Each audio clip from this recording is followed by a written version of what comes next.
If you're an author or plan to be one, get excited because this podcast is for you. Book Marketing Mentors is the only podcast dedicated to helping you successfully market and sell your book. If you're ready for empowering conversations with successful marketing mavens, then grab a coffee or tea and listen in to your host, international best-selling author Susan Friedman. Welcome to Book Marketing Mentors, the weekly podcast where you learn proven strategies, tools, ideas, and tips from the masters. Every week, I introduce you to a marketing master who will share their expertise to help you market and sell more books. Today, my special guest is an expert publishing consultant. Allie Machate is a best-selling author who has served both small and big five publishers, including Simon & Schuster, where she acquired and edited books for the Touchstone and Fireside imprints. Her client list includes authors publishing with such companies as Penguin Random House, Rodale Inc., Chronicle Books, Kaplan Publishing, Sunrise River Press, and Hay House, as well as independently published bestsellers. Allie and her team work with authors to get their books written, edited, submitted, or independently publish as she helps them learn how to sell more books. I recently met Allie and was so impressed with her. I knew that I just had to have her on the show. So Allie, what an absolute pleasure it is to welcome you to the show. And thank you for being this week's guest expert and mentor. Oh, it's definitely my pleasure, Susan. And thank you so much for inviting me. One of the things that I know that you're really good at, and through our conversations together, and that is marketing strategy. And I think that's something that our listeners perhaps would like to understand better. Let's go down that route for starters and talk about what exactly makes for a good marketing strategy. First, I want to be clear about the difference between strategy and tactics. A lot of people think they have a book marketing strategy when they run an ad on Amazon or they read a bunch of blog articles from other authors who suggest running this advertisement or trying to get on that podcast or what have you. And these are all pieces that absolutely can make up a good marketing strategy, but independently, they are tactics. The strategy is really about how you pull those various tactics together, how you choose the right ones for you, how you organize them, how you execute on them, and of course, what you then learn from them so that you can roll it into whatever your next marketing effort is. With that in mind, I'd say that a good marketing plan really has three fundamental aspects. There's this saying I love to repeat that there are two keys to selling: having a great product and making sure people know about it. And I like to tweak it just a little to say that making book sales comes down to creating a great product and making sure the right people know about it. So in other words, it doesn't do you very much good to be marketing the hell out of your parenting book to people who don't have kids, right? It's not just people in general who need to hear about your book. It's the right people who need to know about it. So a good marketing plan, first and foremost, focuses on creating and supporting what we call discoverability by your target or ideal readers. It's really important that authors spend time getting very clear about who those people are, because you can't find and connect with them to let them know about your book if you don't know who they are, right? And having a very broad target audience makes it really difficult to choose the right marketing tactics that are going to get you the best results. Once you're clear about who your target readers are, that's one. The next most important thing is, of course, that you are choosing tactics that are appropriate for you. And by that, I mean your book, your unique set of skills, your aptitudes, your preferences, and your circumstances. Every book marketing plan should feel a little bit unique. For example, if you're someone who feels really uncomfortable using online tools, you either need to hire someone to help you, or your plan should focus more on tactics that are less tech intensive. If you're someone who doesn't have a lot of time, you need a budget that accommodates hiring help or paying for technological shortcuts and tools. Conversely, if you have a small budget, then you're going to need to have more time on your hands to get the same kind of results, right? You don't want to hinge your plan on like getting up at 4 a.m. on a Monday to post your promotion to 100 different sites if you aren't really going to be able to do that. Customization and really understanding how to apply any strategy to you and not just doing what someone else did step by step is crucial. And then finally, the third aspect of a good marketing plan, it sounds really simple, but it might be the most powerful of all. It's to be consistent in taking action over time. In my experience, I found that an author who does even just 3 things a month to market her book, but does them every month, is going to see more sales in the long run than an author who plans for some enormous book launch and then, basically burns out and stops marketing after 2 weeks. And I think that's really crucial for authors to understand, because you can't build momentum if you don't actually keep moving. Excellent points there. And I'm frantically making notes here, so I remember what I want to discuss with you further. First of all, the who. Who's your target market? Who's your niche market? And that's my favorite subject. That's music to my ears, defining who those people are, because you're absolutely right. Trying to be general, even though you might have a universal message, is really tough. When authors come to me and I say, well, who's your target audience? And they'll say, well, my message is universal. It's for everyone. And I'm like, that's great. But how are you planning to market to everyone? Exactly. Yeah. And those tactics, and you mentioned the word budget. Well, so many authors, and I'm sure you've seen it, put so much time, money, effort into the book production side of it that when it comes to marketing, there's very few dollars left. Yeah. Are there any sort of ballparks or some guidance in terms of marketing? And obviously that can vary. That's like asking you how long is a piece of string. But we're talking here often authorpreneurs, and budget is a big issue. With some guidelines with regard to budget. Yeah, absolutely. First of all, I do want to acknowledge that it is a good thing to spend a healthy portion of your budget on creating the book, of course, because as I mentioned, that saying about great sales, if you don't have a great product, all the marketing in the world doesn't really help, unless you're someone who's so famous that they don't actually care if the product is any good. We've seen many books, I'm sure, Susan, you've seen them too, Yes. where, the book may not have actually been very good, but the person who wrote it was very, very, very popular and people don't really care. But for most of us, that's not the case. Absolutely, a healthy portion of your budget should be spent on making sure you're publishing the best book possible. And then when it comes to marketing, it is a hard question to answer because, of course, the truth is more is better, right? If you have more money to spend, that opens up more opportunities to you. You can do more, you can go bigger, you can do it for longer. But that said, one of the wonderful things about marketing in today's digital age is that there are actually lots of things that you can do to promote your book that are either totally free or very inexpensive. There are things that will take time. So that's a little bit like I was saying about knowing you and making sure your strategy is reflective of your unique set of circumstances. If you are someone who has a very small budget, you're always going to pay one way or another, right? It's time or money. So if you have a very small budget, then you need to know that your strategy is going to take a lot of time. And you need to make sure that you budget, time accordingly to be able to put that in to make up for the fact that you have less cash. But there are so many things, many sites, just as an example, if you are, for example, giving your book away for a short period of time to celebrate its launch or an anniversary, there are many sites where you can go and post an announcement about your book being available for free because they know you're not making money off of it. They don't charge you anything to post. Tons and tons. Facebook groups, LinkedIn groups, websites, blogs, lots of places.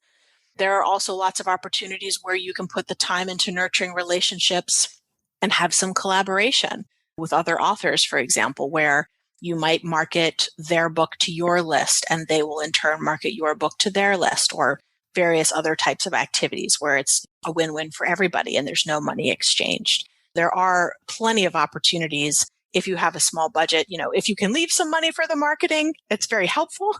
And there are other things you can do, but you should not feel discouraged if you get to the end of your production process and you have little to nothing left for marketing. There's still lots you can do without spending a lot of money. That's very wise. And another thing that you said, the word consistent, being consistent and doing it, because you're absolutely right. So much time and energy is put into that release, that launch of the book, and then it explodes and then there's nothing that follows.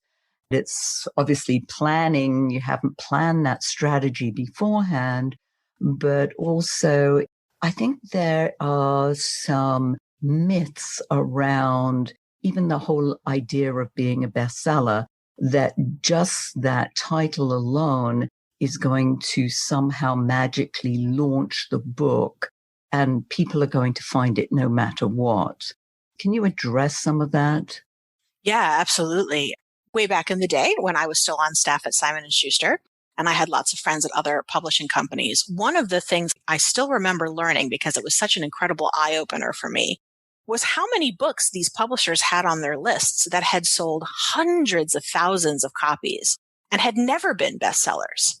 Because the way the bestseller lists work, and this is equally true on Amazon and online as it is for, like the New York Times list, it's about rate of sale, not number of books sold.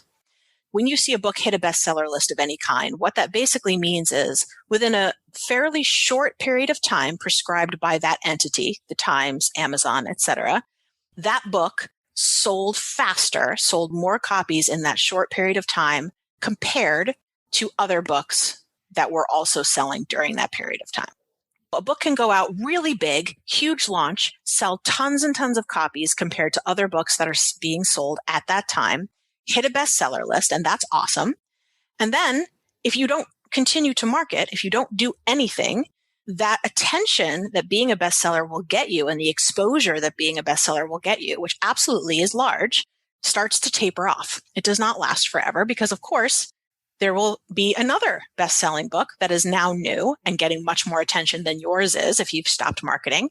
And now that book's rate of sale is much higher than your book. And that's how a book gets shuffled off the list and suddenly it disappears. While hitting a bestseller list can be great in the long run, if you are continuing to market your book, it definitely can add to your sales rate to be able to say that the book was a bestseller. So there is value in having hit that level and won that accolade, but it's not enough to keep the book selling forever on its own. So you mentioned the New York Times bestseller list, and now that's super prestigious. Talk to us about how an author might even be considered for that, or even rank there. Yeah, bestseller lists, I'll just put this right out there, Susan. I'm not a fan in general of marketing strategies that circle around the purpose of hitting a bestseller list. To me, that's gaming the system. And in the long run, for most authors, gaming the system just doesn't get you very far. So like I mentioned, you can sell all those books really quickly and be able to have that bragging right of saying that you were a bestseller. But all by itself, at the end of the day, it's just bragging rights. It isn't necessarily sales. I personally would much rather be the author who has sold hundreds of thousands of copies and never been a bestseller than the author who has the bragging rights of saying they hit a bestseller list and barely sold any books over the course of its life, right? But that said, there are some things to know about bestseller lists. The first is that the major bestseller lists, like the New York Times, almost entirely are built around sales reports from major retail outlets. The New York Times in particular is a good example because they are extremely secretive about what exactly those numbers are and where exactly they collect them from. But as far as most people can tell, it's basically the big bookstore chains. And they do seem to take Amazon into account to some extent, but it's really a very traditional model. So it's extremely rare for an independent author to hit the New York Times bestseller list because most of the places that are reporting to that list don't carry self-published books. It does happen. It has happened on occasion. It is very, very hard and most certainly requires an enormous marketing budget and very good connections that can be leveraged to be getting into those channels and to get those kinds of numbers. So most independently published authors are really aiming for things like the USA Today list, the Wall Street Journal business list, which looks at ebooks as well as print books and looks at Amazon sales, and of course the Amazon bestseller lists themselves. Even with Amazon, I remember maybe it was a couple of years ago, there were a lot of articles floating around about how the value of being able to call yourself an Amazon bestseller has gone down dramatically. Like there was a moment in time where that seemed to matter a lot to readers, but everybody abused it. Everybody started gaming the system, publishing books on Amazon into categories like basket weaving, right? categories that only had 5 books in them. And then they would market the hell out of the book, and the book would become a #1 bestseller in basket weaving, even though the book was on something completely different. And then that author would start saying, oh, well, I'm an Amazon bestseller, right? Amazon themselves has actually cracked down on books that refer to themselves as Amazon bestsellers and bestsellers in general in their copy, in their description. There have been reports of Amazon taking down descriptions because people call themselves bestsellers when in reality, they were only category bestsellers. It's not as valuable, I think, as some people think that it is. And I would caution authors to just be very cautious and be really real with themselves about what they think hitting a bestseller list is going to do for them, and whether or not it's just a personal goal because they want those bragging rights, which if that's important to you, that's fine. But it's important to understand that does not necessarily translate into reach or sales. Yes, very true. And you put it so beautifully because it is those bragging rights, and there's this element of ego that's attached to it. When authors come to me, it's like, oh, I want to be a bestseller. It's usually that Amazon bestseller. And you're right, the whole gaming side of it. I'm pleased Amazon is cutting back on it because I'd like it to be something that is for real and not that, as you say, people have worked out the system and they're just doing that, just, I don't know, playing by the rules or whatever, making up the rules as they go. As you say, all these different categories. Can you say that there's too much marketing? How much is enough marketing? Maybe is the right question here. How could you measure what is enough? That's a really good question.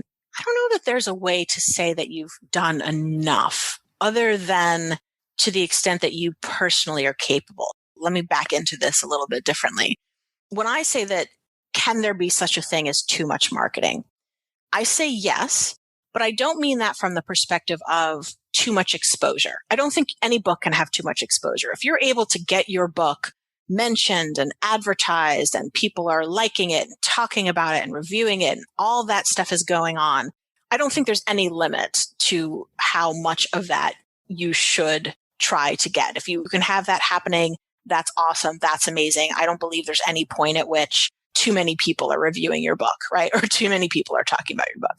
But you can do too much marketing from the perspective of the fact that you are just a person. You are just a human person with so many hours in the day and so much energy and so much time and money.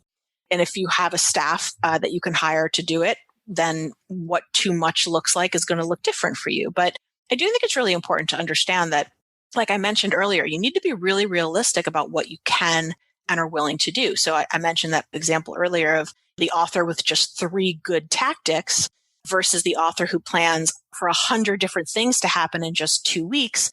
That first person is going to be able to execute very well on those 3 well-chosen tactics. The person who tries to do 100 different things in 2 weeks and overloads themselves is going to start dropping balls. They're going to get super stressed out.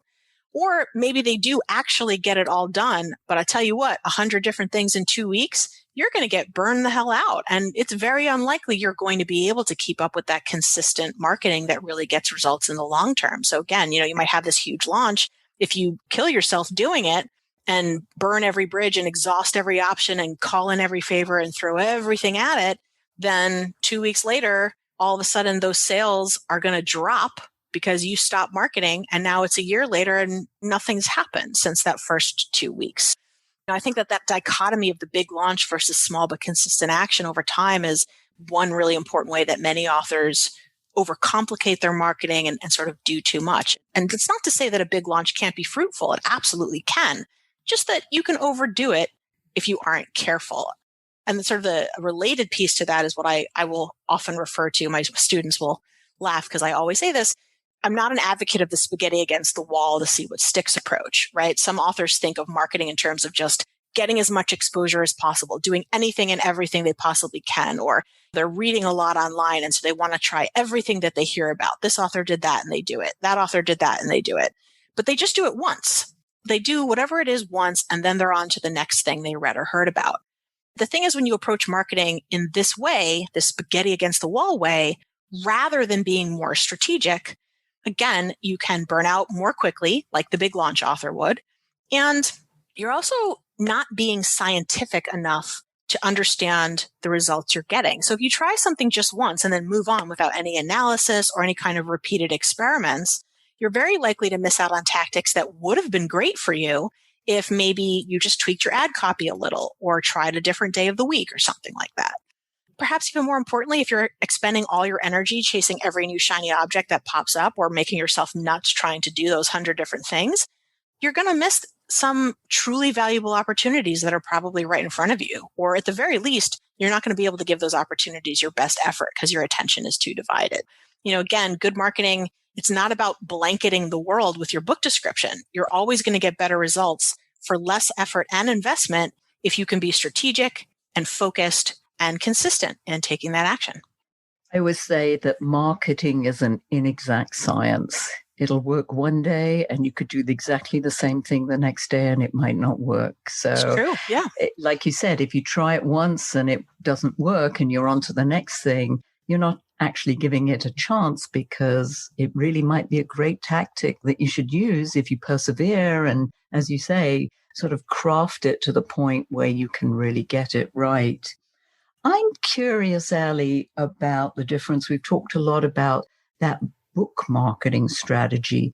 What do you think is more important, the book or marketing the author themselves? Marketing the author themselves, you mean just marketing the person as an expert? As an expert, absolutely. Who wrote this book? Because their message is encompassed in the book, but they want to go out and do speaking engagements or doing programs, training. Marketing the book, I'm not sure, is the way to get them the exposure that they need. What are your thoughts on that? When we're talking about nonfiction, where the author is also an expert, which is the case with most prescriptive nonfiction, books that offer prescription, right? They teach you how to do something, business, health and wellness, that kind of thing.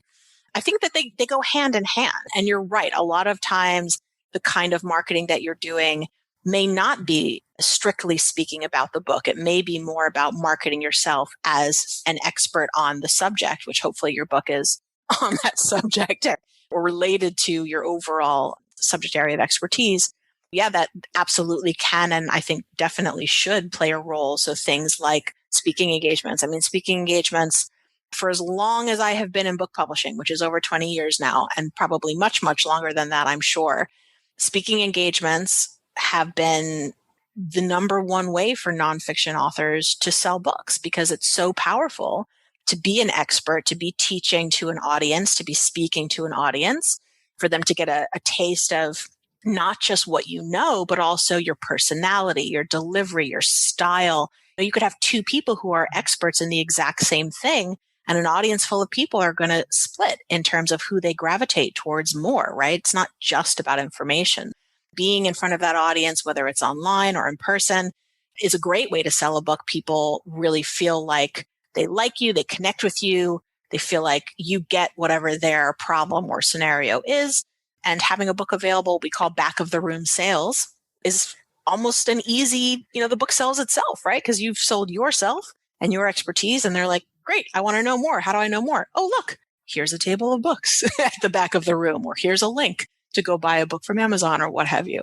Definitely that marketing, I think, should be a mix of marketing the book directly itself through different kinds of promotions, but also a little indirectly in terms of marketing the author. And the beauty of that is if you have more than one book, of course, if you're marketing yourself, you sell more than one book. Yes, and people want to take a souvenir of you, of their experience, and your book is that souvenir. The fact that they may not ever open it doesn't really matter, but the fact is they bought it, and that's the most important part. But yes. Very true. Allie, let's talk about some of your favorite strategies when it comes to, since we've been really highlighting book marketing, let's look at some of your favorites there. Like we just talked about, especially when we're talking about nonfiction books, I think speaking engagements and those back of the room sales are still absolutely a favorite.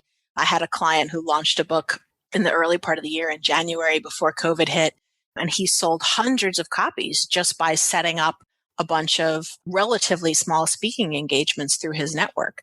Of course, it helped that he had a network, he had a platform and a mailing list, which is a whole other piece. But he sold a ton of books, I think, just as you said, because people liked him. They had a great experience. He's a very motivational speaker. And, hopefully a lot of them read the book too. I mean, he has hundreds of positive reviews, so certainly some of them did. But even if they didn't, they wanted that book. He signed it, it's a memento and what have you. That's definitely still true. Even now in the time of COVID-19, a lot of these events are happening online, which makes it a little bit more complicated, but it's still a favorite. Then there's the online world. You're doing a speaking engagement, it's virtual, it's live, whatever. That's great. What else do you do?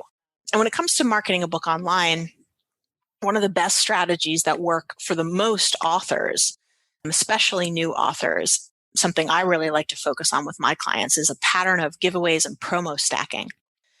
These activities have a few very important roles in any book marketing process. But the first, and perhaps the most important, is that this is one of the best ways to get more book reviews posted more quickly to sites like Amazon and Goodreads.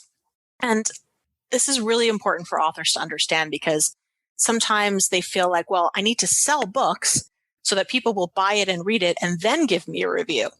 But the reality is, if you don't already have a certain number of reviews on that, let's say, Amazon sales page, when a perfect stranger lands on that page and sees no reviews, they're not inclined to buy your book, especially if they don't already know you in some way. If someone's recommended the book to them, that's one thing. But we're talking about people who just discover your book. They don't see any reviews. That's a big red flag that something's wrong. It seems a little counterintuitive, but you actually want to get reviews first to help you sell books. And to some extent, that is a numbers game. There's some anecdotal evidence. I'd love to see better data, but anecdotally, I've seen a lot of people suggesting that, let's say, best case scenario, about 10% of people who read your book leave reviews. And these are strangers, right? Just random readers. We also know that as far as the mysterious Amazon algorithm goes, and many of the best book promotion sites, they require you to have at least 25 4- and 5-star reviews posted to your book within the first 30 days of a book listing on Amazon. So do the math, right? If you're looking at about 25 reviews and we say about 10% of people leave reviews, that means you need to get that book out to about 250 readers who actually read the book. It's not just 250 people download it. You need 250 people that actually read the book, and approximately 25 of them will post a review. And the most efficient way to do this is with a giveaway. Or if you're a more established author, you could accomplish the same goal with a price promo, say offering your ebook for sale at 99 cents for a limited time. You have to promote both of these. A lot of authors make the mistake. They run a giveaway or they run a promotion and they just sort of put it out there. And, just like the bestseller thing, they expect that people are just going to find it. It doesn't work that way. There are loads of sites that let you to promote giveaways and sales. And what's really great about this is these sites have already curated their subscriber list. So you can do a little research and figure out which ones of them seem to have a lot of your ideal readers on board. And if you run several of these kinds of sales or giveaways in a row in a pattern that we call promo stacking, you can trigger the second big benefit of this kind of strategy, which is to increase your exposure through Amazon's organic marketing. So in other words, this is how many authors will get their book ranked as a category or even an overall bestseller. When Amazon sees that tons of people are visiting a book's page and a good percentage of the people visiting that page are converting, meaning they're downloading the book or they're buying the book, then Amazon's little bots start to kick in. They start to help promote the book for you in ways you can't even buy. It'll expose the book more through also bots. It'll expose the book to other people through recommendations, sometimes even direct emails. If you buy on Amazon and you've ever gotten an email from Amazon saying, hey, this book just came out we thought you might like because you also bought these other books, that kind of thing gets triggered by people using an effective promo stacking strategy where they're getting loads and loads of people and lots of activity on their book in a fairly concentrated period of time. I would love for you to mention a couple of these sites where authors could go and do that different strategy of that promo stacking, because that sounds as if it's fairly easy. It is fairly easy. The trick is, as I mentioned, to stack them and to create a pattern. This is where that launch versus consistent effort thing also comes into play. more anecdotal evidence, because Amazon, again, often does not share this information willingly. We all have to kind of figure it out. But most experts agree that Amazon likes to see books that have a little bit more of a, let's call it a plateau pattern as far as activity versus a huge spike and then nothing. Even Amazon would rather see you selling a few books here, a few books, a few books, a few books, a few books, instead of 100 books and then nothing for months. You don't want to just do 10 promotions on your launch day. You want to do maybe 3 on your launch day. And then maybe a couple of days later, you do another one. And then a couple of days later, you do 2. So you want to play with those patterns. So as far as which sites, there are dozens and dozens of them out there. The biggest and most famous is probably BookBub, which was the first of these types of sites, at least the first that I'm aware of, and therefore the biggest and most popular. In fact, they're so big and popular that many authors cannot even qualify to get their books placed with BookBub. So paying them to promote your book doesn't even work anymore. You have to meet certain hurdles before you can even get them to accept your book for a promotion. That's how big BookBub has gotten. There are many other sites that follow a similar model that are much more accessible. Free Booksy and Bargain Booksy, they're sister sites. One is obviously free for giveaways. The other is for sales. There's Bookgorilla. There's Kindle Nation Daily, Books Butterfly. I mean, there's a site called Reedsy, REEDSY.com. And if you go there, they have sort of a searchable database of book promotion sites where you can arrange their database based on certain criteria and generate a fairly easy list. And then there's links that you can just click through to check them out. That's a wonderful resource if you're interested in that kind of strategy. Oh, fabulous. And we'll put all that in the show notes as well. I can't let you leave without sharing, let's say, the biggest mistake. I know our listeners love mistakes, but we're running short of time. And I just would love, what is the biggest mistake that you see that authors make when it comes to launching their book? Gosh, well, we've already touched on quite a number of them. Quite a few, I know. I've just put you in a corner now. How about that? Biggest one, let's see. Rather than biggest one, let me just try and think if there's one we haven't really mentioned. Yeah, putting it out there with a, if you build it, they will come mentality does not work. Thinking their book is for everybody instead of understanding who your target readers are and marketing to your target readers, that's a huge one. And I would say that idea of just copying what other people are doing, looking at some other author. And this is not to say that you shouldn't read what other authors are doing. You definitely can learn a lot. And there are some wonderfully generous people out there, some of whom are very successful, who share in intimate detail exactly how they market their books. And I definitely encourage authors to research that, but with the understanding that just because something worked for someone else does not mean it will work for you or work the same way for you. So that idea of customizing your strategy to take into account who your target audience is, what your budget is, what your amount of time is, all of those things. It's a huge mistake to simply copy wholesale someone else's marketing plan, especially if their book is not exactly like yours, especially if they are a New York Times bestselling author with Penguin Random House and 5 books, and you're a new author self-publishing, right? You don't have the same kind of platform or opportunities that author does. And you shouldn't expect that if you do the same things, you're going to get the same results. I think that one was the biggest. That was jumbo size. And I'm so thrilled that you talked about that because that is a big issue. I talked to several authors and they say, oh, yeah, but so-and-so did this and I'm going to do exactly as they done. And it's not customizing it for them because this other person's audience isn't necessarily their audience. I would agree with that. Allie, I know that our listeners want to know how they can get in touch with you and the kind of services that you offer. Take it away. Absolutely. I am very honored and pleased to lead a group of book publishing professionals over at The Writer's Ally. TheWritersAlly.com is where you can find us. Fill out a form to get a free consultation. I'll talk with you about your project and your needs. We help with everything from developmental editing to query letters, cover copy, book proposals. If you decide to self-publish rather than seek traditional publishing, we can help you all the way through to production with things like cover design, print book design and layout, ebook formatting. We even do some of the back end stuff like getting your copyright registered and your accounts set up and metadata put in and all that great stuff. So we would love to help you produce your book and bring it out into the world.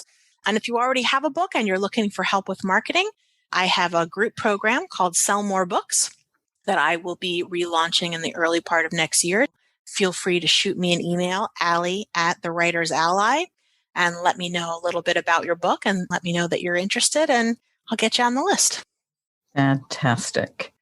It's so good to hear the kind of services that you offer. You're doing such a great job out there helping authors. I'd love to go down lots of different avenues, especially with regard to traditional publishing, but I think we'll save that for another time. Allie, if you could leave our listeners with a golden nugget, what would that be? Good book marketing does not have to be overwhelming. I think people let it scare them more than it should. They think that if I market my book, I have to be some kind of sleazy used car salesman type person, or I have to do that 100 things at once. And neither of those things are true. Really good book marketing ultimately comes down to having a great product and letting those people who are right for your book know that it exists. You're not trying to convince people to buy your book. You're just trying to let the people who already need and want it know about it and know where to get it.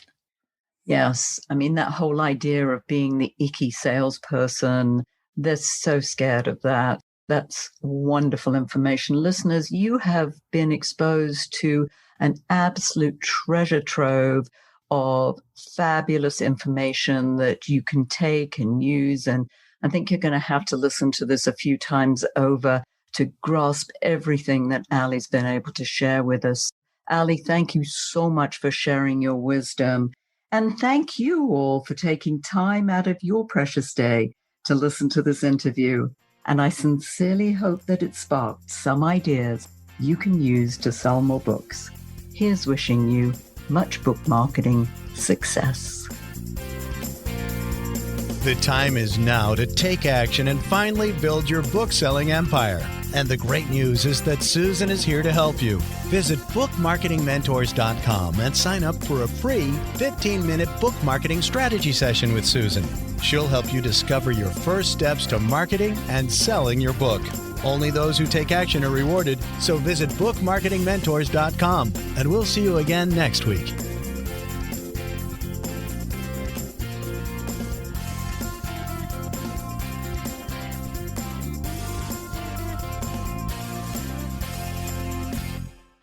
This podcast is a part of the C-Suite Radio Network.